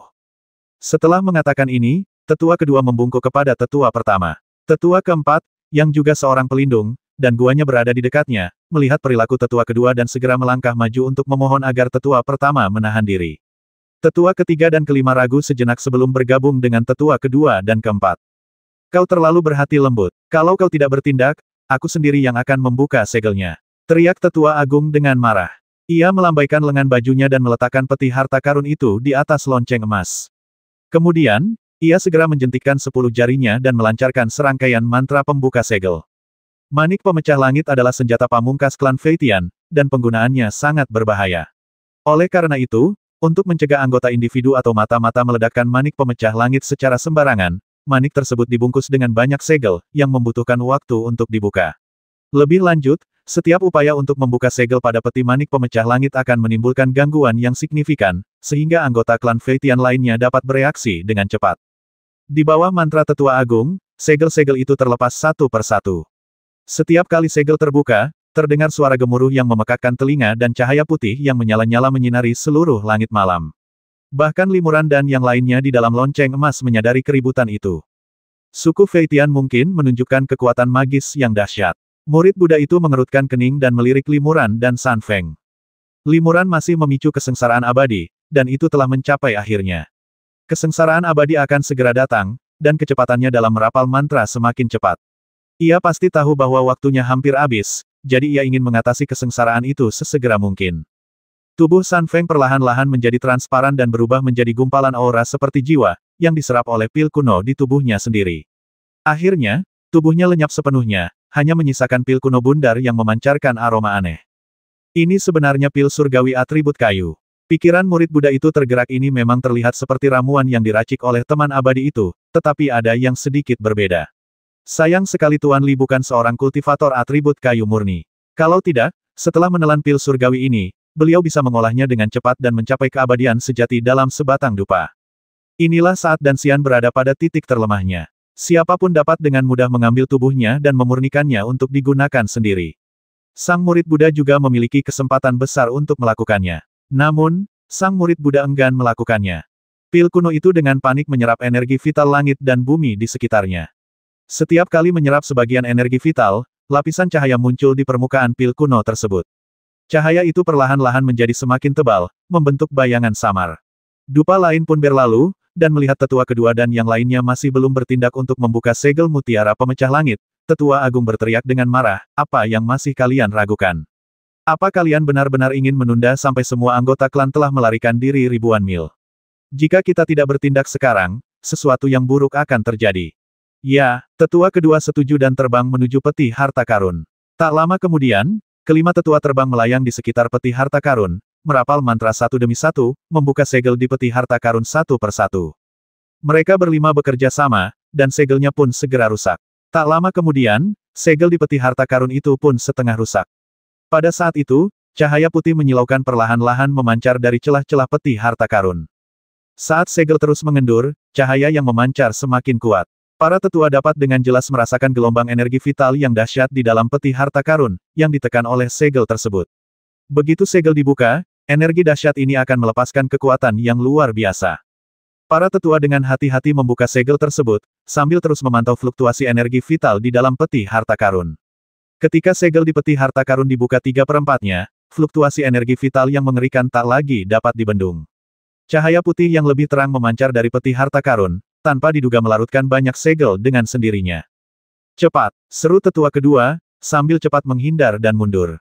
Tetua pertama, ketiga, dan keempat juga menggunakan kekuatan magis mereka masing-masing, membentangkan sayap dan mundur ribuan mil jauhnya dalam sekejap. Hanya tetua kelima, yang baru saja mencapai tahap abadi sejati, yang lambat bereaksi. Tepat saat ia hendak berteleportasi, ia disambar puluhan sinar cahaya putih. Cahaya abadi pelindungnya langsung hancur, dan kulitnya terasa seperti meleleh. Bahkan sayapnya pun rusak parah. Dengan sayapnya yang terluka, teknik teleportasinya terhenti. Karena ketakutan, ia mengabaikan luka-lukanya dan melarikan diri sekuat tenaga. Tepat saat ia terbang beberapa mil, terdengar raungan memekakkan telinga di belakangnya, diikuti ledakan bola cahaya putih raksasa. Cahaya putih itu menerangi seluruh malam. Cahayanya yang menyilaukan membuat para kultivator yang berada ribuan mil jauhnya mustahil untuk melihatnya secara langsung. Cahaya putih melahap segalanya, menghancurkan segalanya dalam radius 10.000 mil. Semua bangunan hancur menjadi abu, hanya menyisakan lubang bundar raksasa berukuran 10.000 mil. "Lima tua," seru tetua kedua. Tetua kedua dan yang lainnya melarikan diri ribuan mil jauhnya, masing-masing memegang sayap mereka untuk melindungi diri dari cahaya putih di sekitarnya. Pada jarak ini, dengan kultivasi keabadian sejati mereka, cahaya putih tidak cukup untuk melukai mereka, tetapi tetua kelima berada dalam situasi genting. Sesosok terbang keluar dari cahaya putih menuju tetua kedua dan yang lainnya. Sosok itu adalah tetua kelima. Ia memuntahkan seteguk darah dengan suara puh, dan jatuh langsung ke pelukan tetua kedua yang datang menyambutnya, lalu pingsan. Tetua kedua buru-buru mengeluarkan ramuan dan memasukkannya ke dalam mulut tetua kelima, membantunya menelannya. Ia kemudian meletakkan tangannya di punggung tetua kelima, menyuntikkan aliran energi vital murni. Tetua kelima perlahan tersadar dan memuntahkan seteguk darah, mengotori dadanya dan dada tetua kedua. Tetua kedua bergumam, "Syukurlah, Lao Wu terluka parah, tetapi dia berhasil selamat. Lao Wu, segera mundur dan jangan menyerang lagi." "Hati-hati, para tetua." Tetua kelima dengan enggan menyetujui dan terbang pergi tanpa menoleh ke belakang. "Cepat pergi, jangan biarkan mereka kabur." Setelah cahaya putih hampir menghilang, tetua tertua segera terbang kembali ke lonceng emas, diikuti tetua kedua dan yang lainnya. Lonceng emasnya masih ada. Wajah tetua kedua berubah. Lonceng emas itu berada di tengah mutiara pemecah langit yang terekspos sendiri, tetapi tidak rusak secara langsung. Hanya retakan yang muncul di permukaannya.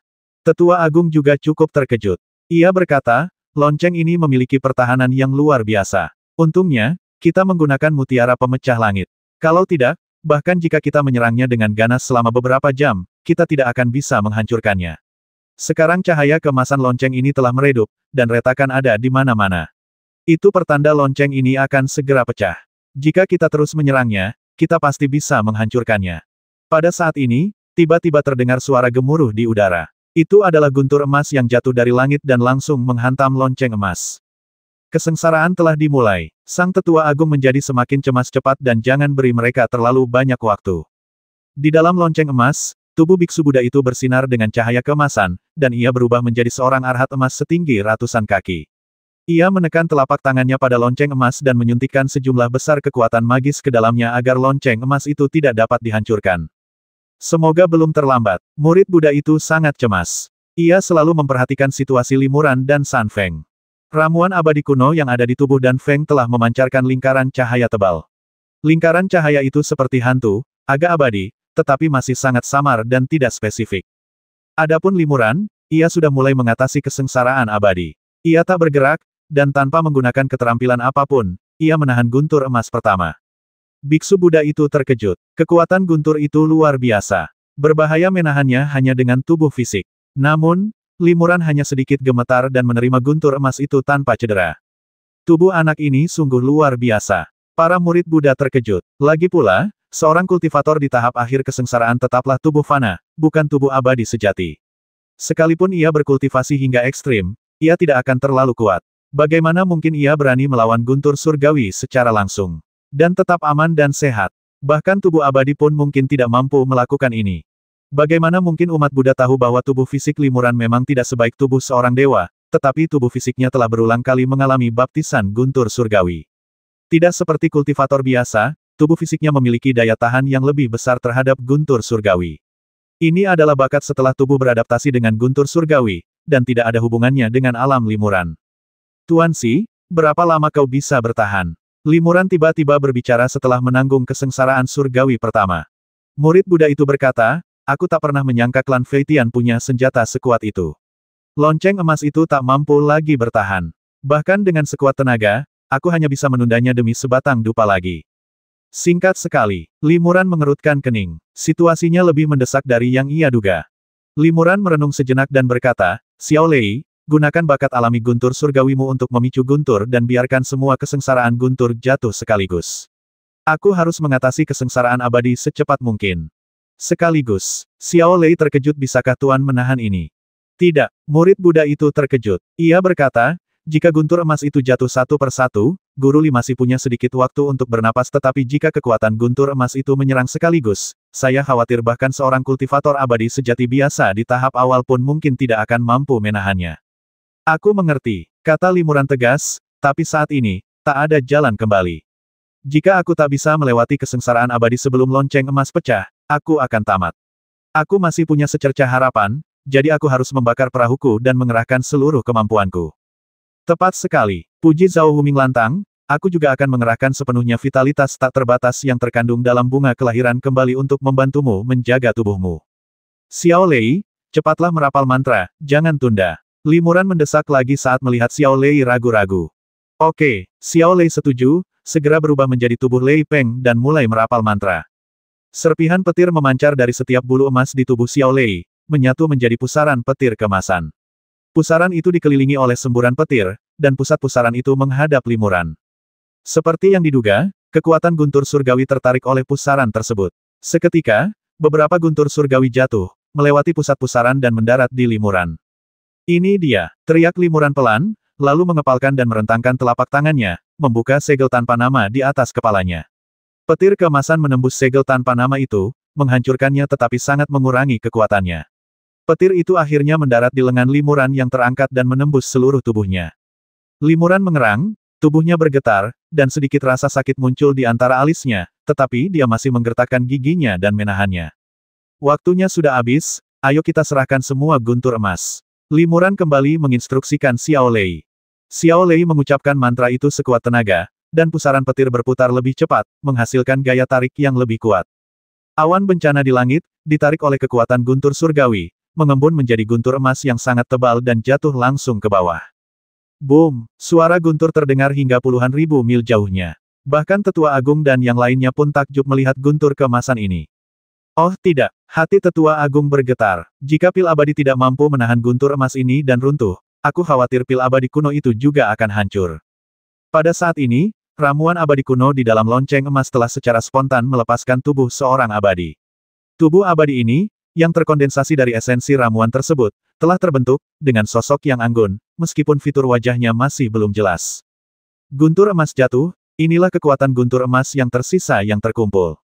Xiao Lei tidak berani bertindak gegabah. Ia mengerahkan seluruh kekuatannya untuk mengendalikan pusaran petir, dan ketika guntur emas menembus pusat pusaran, ia berusaha sekuat tenaga untuk menyerap dan menarik lebih banyak guntur emas. Meskipun Xiao Lei telah melakukan yang terbaik, ia hanya menerima kurang dari sepertiga kekuatan guntur emas. Kekuatan guntur emas yang tersisa ditembakkan dengan akurat ke arah limuran. Limuran menggunakan semua keterampilan bertahannya yang kuat saat ini, jubah jimat, baju zirah lembut, sisik naga angin es, dan perisai Suantian, semuanya untuk memblokir guntur emas. Selain harta magis eksternal ini, Limuran juga menggunakan berbagai keterampilan dan metode magis. Pertama, ia mengerahkan seluruh kekuatannya untuk memadatkan segel tanpa nama, diikuti oleh tubuh Tai King yang dibentuk oleh konsentrasi kesadaran ilahi, kemudian tubuh Sang Qing yang dibentuk oleh konsentrasi mana, dan terakhir tubuh Yu Qing yang dibentuk oleh konsentrasi kekuatan fisik. Ketiga tubuh murni ini berubah menjadi 3 lapisan bayangan pelindung, satu persatu menghalangi guntur emas. 3 dewa murni berkumpul. Sang murid Buddha terkejut sekaligus gembira ketika melihat pemandangan ini. Ia tidak menyangka Limuran telah mengembangkan teknik mengubah satu Ki menjadi 3 dewa murni hingga tingkat seperti itu. Meskipun 3 dewa murni ini masih dalam tahap awal, mereka sudah memiliki kekuatan magis yang luar biasa. Pantas saja Tuan Li berani mengatasi kesengsaraan, beliau memang punya keahlian. Murid Buddha itu sangat gembira, dan kekhawatirannya pun berkurang banyak. Serangan Tetua Agung semakin ganas, hampir menghabiskan seluruh kekuatannya. Retakan pada lonceng emas menyebar dan meluas dengan cepat, dan retakan baru terus bermunculan. Bahkan, beberapa sinar cahaya putih telah menyusup masuk melalui celah-celah. Amitabha, biksu Buddha itu melantunkan nama Buddha, dan tubuh emas arhat itu menghentakkan satu kaki dengan keras, menyebabkan tanah bergetar sedikit. Pada saat yang sama, kekuatan ilahi mengalir keluar dari tubuhnya dan disuntikkan ke dalam lonceng emas melalui telapak tangannya. Dalam sekejap, cahaya keemasan melonjak dari permukaan lonceng emas, yang benar-benar menetralkan banyak serangan dari Tetua Agung dan yang lainnya. Pada saat ini, kilat emas menembus pusaran petir Xiao Lei dan melambat secara signifikan. Namun, jubah jimat, keluarga lembut, dan perisai Suantian semuanya langsung musnah oleh kilat emas, tak tersisa lagi. Hanya tudung abadi yang terbuat dari sisik naga angin es, saat bersendewa dengan kilat emas, secara otomatis mengumpulkan sejumlah besar energi langit dan bumi di permukaannya, membentuk lapisan segel es. Kilat emas tidak menembus segel es ini, dan tudung abadi hanya terkoyak oleh kilat emas, tanpa rusak. Setelah guntur emas menghancurkan beberapa harta, ia tidak kehilangan banyak kekuatan, dan kemudian menembus segel tanpa nama dan tubuh 3 kemurnian sekaligus. Namun, kekuatan asli 100% guntur emas berkurang menjadi hanya 70% hingga 80% setelah melewati pusaran petir Xiao Lei. Setelah menghancurkan segel tanpa nama, kekuatannya berkurang 20%. Hingga 30% setelah menghancurkan tubuh Tai King, kekuatannya berkurang 20%. Lagi kemudian tubuh Sang Qing dan tubuh Yu Qing hampir menyerap 10% hingga 20% kekuatan guntur emas. Akhirnya, guntur emas yang menimpa Limuran berkurang-kurang dari 10%. Guntur keemasan itu menimpa Limuran, berubah menjadi busur-busur petir keemasan yang tak terhitung jumlahnya. Beberapa di antaranya menempel di permukaan tubuhnya dan bergerak-gerak, sementara yang lain langsung menembus tubuhnya dan bahkan menembus an-an dalamnya. Jejak petir yang tak terhitung jumlahnya, yang ditinggalkan oleh hantaman guntur surgawi, menyelimuti kulitnya. Tubuhnya hampir runtuh, tetapi cahaya kelabu yang dipenuhi kekuatan hidup memancar dari dantiannya, menyehatkan setiap meridian di tubuhnya dan memungkinkan tubuhnya pulih dengan cepat. Bahkan jejak petir, yang dulunya sangat sulit dihapus, lenyap tanpa jejak hanya dalam beberapa tarikan napas. Guntur emas yang setengah jadi ini juga cukup untuk membasmi seorang kultivator kuat di tahap akhir kesengsaraan. Namun, setelah seluruh tubuh Limuran bersinar dengan guntur emas, ia hanya merasa lumpuh sesaat, lalu ia menahannya dengan tenang. Bagus sekali. Murid Buddha itu sangat gembira. Kesengsaraan abadi telah berlalu. Tuan Li sekarang akan mengalami keajaiban transformasi dari manusia biasa menjadi abadi. Tubuh emas arhat milikku ini juga akan berusaha sekuat tenaga untuk memberi Tuan Li sedikit waktu terakhir ini. Setelah kesengsaraan abadi, Limuran merasa ada sesuatu yang hilang dari tubuhnya. Perasaan ini sangat halus. Ia ingin mencarinya, tetapi tidak ada jejaknya dan sulit ditemukan. Ini pasti butiran debu duniawi terakhir, pikir Limuran dalam hati, atau mungkin ini kenangan yang menghantui dari 6 alam reinkarnasi. Sejak saat itu, yang abadi dan yang fana berpisah selamanya. Ia bukan lagi manusia fana dan telah melampaui siklus reinkarnasi. Kecuali ia secara sukarela bereinkarnasi lagi atau tubuh dan jiwanya yang abadi dihancurkan oleh makhluk abadi sejati lainnya, tubuh abadinya akan tetap abadi dan akan hidup sepanjang langit dan bumi. Jalan menuju keabadian itu panjang dan tak berujung, hingga hari ini, Limuran akhirnya mencapai gerbang keabadian. Sayang sekali dengan musuh yang kuat di depan pintu, dia tidak punya waktu untuk merasakan sensasi berubah dari manusia biasa menjadi abadi. Meskipun aku telah melintasi alam abadi, sepertinya kekuatanku belum banyak meningkat. Limuran sedikit mengernyit. Ia merasakan mana dan kesadaran spiritualnya, tetapi tidak menemukan perubahan yang tidak biasa. Tubuh fisiknya agak kelelahan setelah melewati kesengsaraan guntur, dan bahkan lebih buruk daripada kondisi puncaknya di tahap-tahap akhir kesengsaraan. Ia terkejut dan hendak bertanya ketika tiba-tiba sebuah sensasi aneh menghampirinya. Dalam sekejap, ia merasa energi langit dan bumi di sekitarnya begitu familiar, seolah-olah itu adalah napas dan esensi sejatinya sendiri. Ia tidak perlu memurnikannya sama sekali dan dapat langsung menggunakannya. Tubuhnya bagaikan gurun kering, melahap energi langit dan bumi di sekitarnya dengan haus. Energi dahsyat yang diserap oleh fenomena langit raksasa saat ia pertama kali melewati kesengsaraan kini diam-diam dicurahkan ke dalam tubuh Limuran.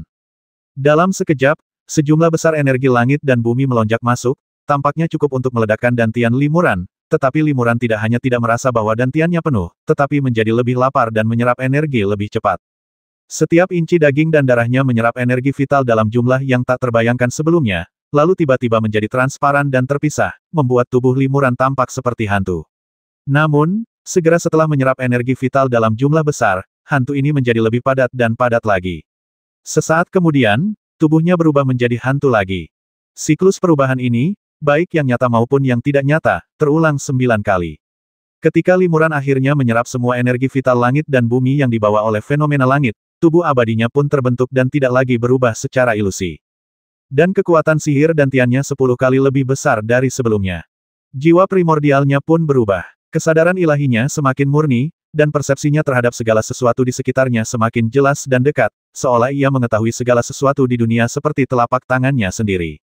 Inilah jalan sejati menuju keabadian. Limuran menatap dirinya sendiri dan sangat gembira. Mulai sekarang, dia abadi, abadi yang diakui oleh surga dan bumi. Surga dan bumi berasal dari asal yang sama dengannya, segala sesuatu di surga dan bumi lahir bersamanya, dan masa hidupnya akan abadi. Limuran menarik lapisan terakhir cahaya abadi ke dalam tubuhnya, menghembuskan napas panjang, dan tersenyum tipis. Tuan Si, apakah aku sudah maju ke keabadian sejati? Selamat, Tuan Li, Anda telah menjadi seorang yang benar-benar abadi, sungguh. Kata Sang Buddha dengan gembira. Selamat, Guru, karena telah mencapai keabadian sejati. Xiao Lei pun sangat gembira. Terima kasih atas kerja kerasmu. Limuran mengangguk kepada Xiao Lei. Lukamu belum sembuh, dan kau membantuku mengatasi kesengsaraan ini. Sekarang setelah semuanya selesai, kau bisa beristirahat dengan baik. Kau tidak perlu bertarung lagi dalam pertempuran ini. Sambil berbicara, Limuran melambaikan lengan bajunya, dan tiba-tiba ribuan sinar cahaya meluncur keluar, hampir menelan seluruh dunia. Haha, kekuatan sihirku meningkat pesat setelah peningkatan ini, dan aku belum beradaptasi untuk sementara waktu. Limuran tersenyum tipis. Ia buru-buru menahan kekuatan sihirnya. Cahaya kemerahan itu tiba-tiba menyusut drastis, dan hanya menggulung guntur kecil itu dan tenggelam ke dalam gua Langhuan. Pada saat ini, lonceng emas itu retak-retak, dan hampir runtuh. Melihat ramuan kuno itu lagi, esensi ramuan yang terpancar dari permukaannya telah mengembun menjadi wujud abadi, peri cantik, persis seperti San Feng sebelumnya. Burung Phoenix tunggal ini, dengan mata terpejam rapat, masih berupa bayangan, tetapi matanya sedikit berkedut, pertanda ia akan segera bangun. Limuran sedang menatap San Feng. Pada saat itu, ramuan kuno itu tiba-tiba menghilang dengan sendirinya, dan saripati yang terkandung di dalamnya berubah menjadi untaian vitalitas murni yang disuntikkan ke dalam tubuh San Feng. Kemanapun kehidupan berlalu, bayangan menjadi nyata, daging dan darah terbentuk. Dalam sekejap mata, San Feng muncul dengan jelas di hadapan Limuran, tetapi ia terbuka bulat, tanpa apapun, sehingga Limuran tak dapat lama-lama menatapnya. Ah! San Feng berteriak pelan dan akhirnya membuka matanya. Haha, makhluk abadi ini akhirnya menyatu dengan tubuh aslinya dan kembali ke jalan abadi. San Feng sangat gembira, keinginannya yang telah lama dinantikan akhirnya terwujud. Ia tak kuasa menahan tawa beberapa kali karena puas. Selamat, Peri Feng, tapi sebaiknya kau pakai bajumu dulu, kata Limuran sambil tersenyum. San Feng tertegun mendengar ini. Ia menunduk dan wajahnya tiba-tiba memerah karena malu.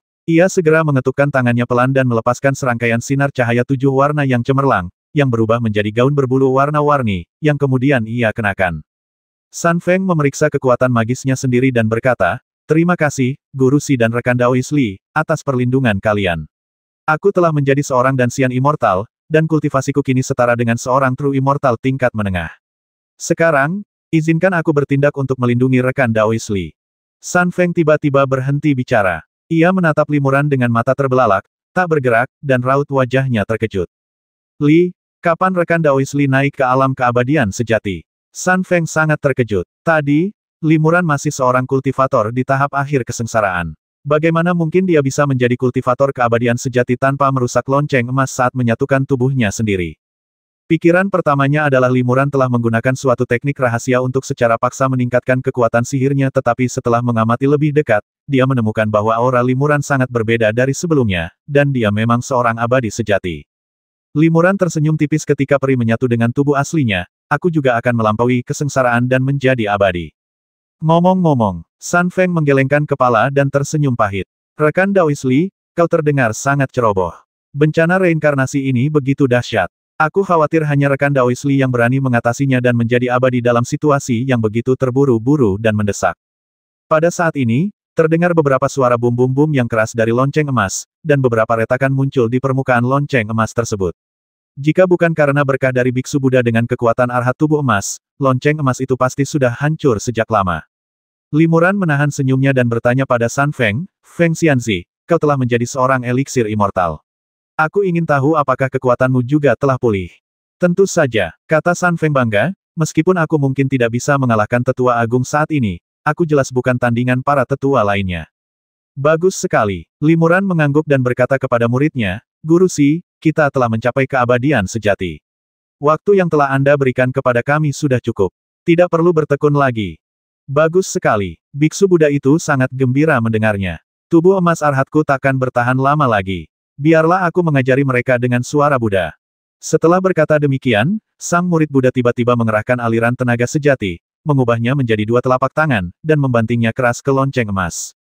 Bang! Sebuah lonceng tumpul berbunyi, dan di bawah gelombang suara yang beriak, lonceng emas itu langsung hancur. Gelombang suara menyebar ke segala arah.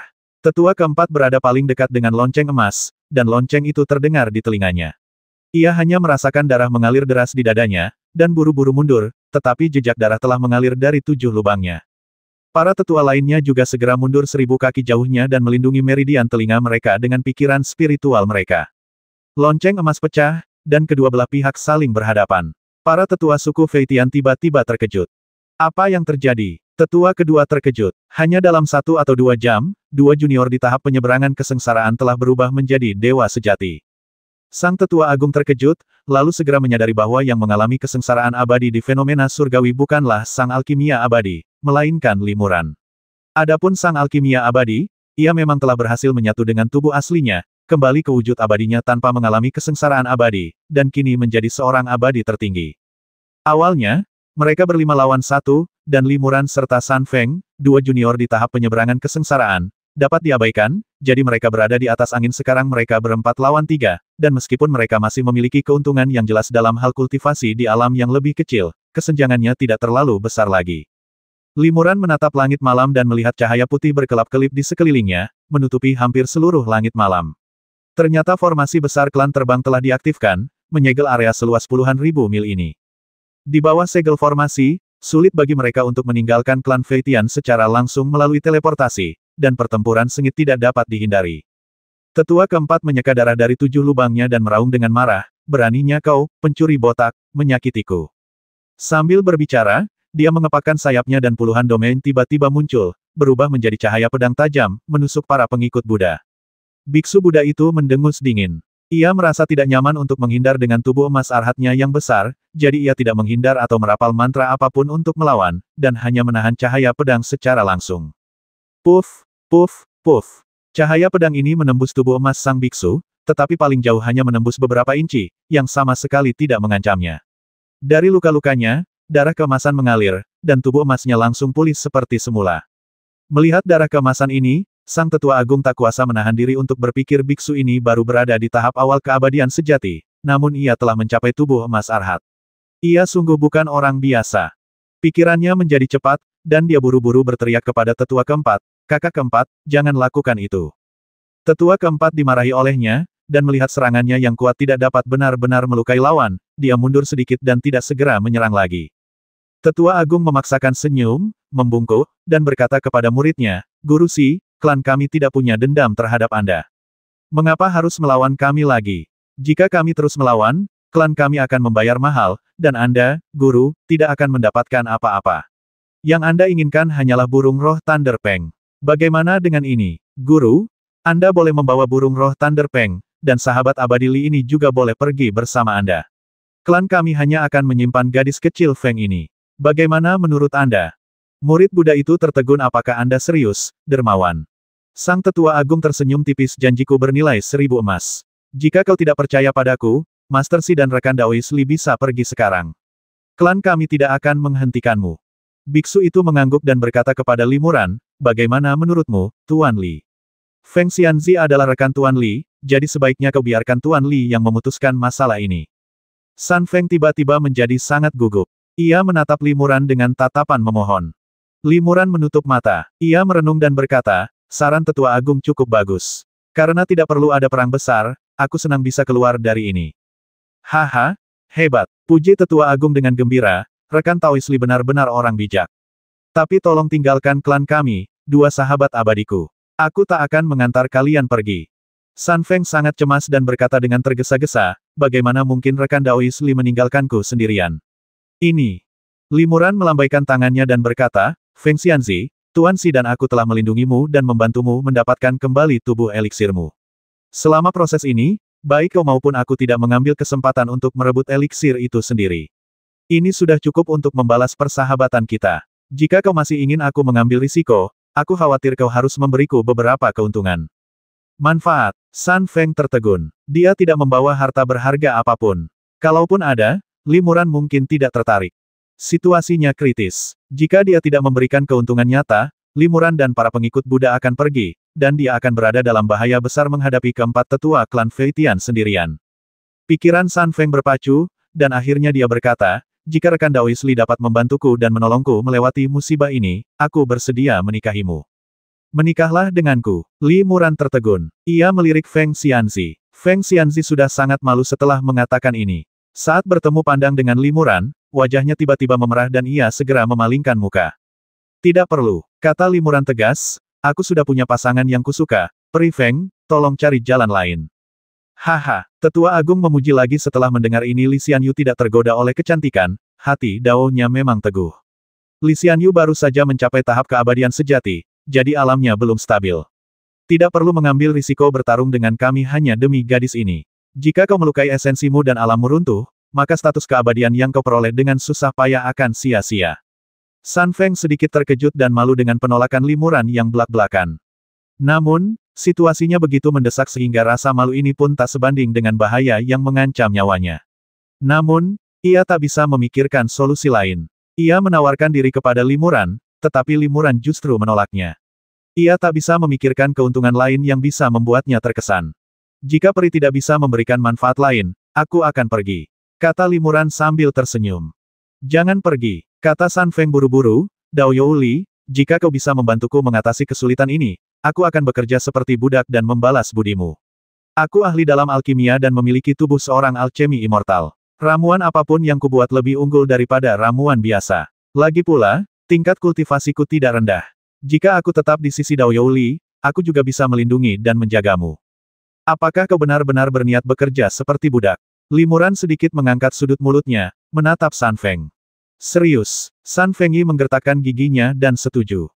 Baiklah, janjiku adalah jaminanku. Peri Feng, jangan ingkar janji, kata Li Muran sambil tersenyum. Tidak pergi, biksu Buddha itu tersenyum dan bertanya.